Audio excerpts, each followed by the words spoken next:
ஒரு வாகன இன்சூரன்ஸ் கிளைம சீக்கிரம் வாங்குறது எப்படி அப்படிங்கிற 3 ஈஸியான ஸ்டெப்ஸ் தாங்க இந்த வீடியோ பதிவுல பார்க்க போறோம்.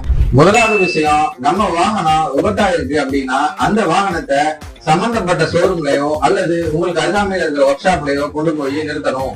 இரண்டாவது ஸ்டெப், நம்ம போட்டு இருக்கக்கூடிய இன்சூரன்ஸ் முகவர்கிட்டையும் அந்த சம்பந்தப்பட்ட சர்வேயருக்கும் நம்மளுடைய ஆவணங்களையும் நம்ம வாகனத்துடைய போட்டோகளையும் நம்ம வாகன விபத்தான சிஎஸ்ஆரோ அல்லது எஃப்ஐஆரோ எந்த தேவையா இருக்கோ அந்த ஆவணங்களை முறையாக சர்வேயருக்கு நம்ம அனுப்பி வைக்கணும். மூன்றாவது ஸ்டெப், சர்வேயர் நம்முடைய வாகன ஆவணங்களையும் நம்மளுடைய போட்டோக்களையும் சரிபார்த்து அவர் ஒப்புதல் கொடுத்ததுக்கு அப்புறம் தான் நம்ம வாகனத்தை வேலை பார்க்கறதுக்கு நம்ம அனுமதிக்கணும். சீக்கிரமா இன்சூரன்ஸ் கிளைம் வாங்கணும் அப்படின்னு நினைக்கிற நீங்க இந்த ஸ்டெப்புகளை முறையா ஃபாலோ பண்ணாலே சீக்கிரமா நம்மளோட இன்சூரன்ஸ் கிளைம் ஆயிரும். விழிப்புணர்வுக்காக ஃப்ரெண்ட்ஸ் மோட்டார்ஸ் தொடர்ந்து இணைந்திருங்க. மீண்டும் ஒரு நல்ல பதிவு சந்திக்கிறேன். நன்றி.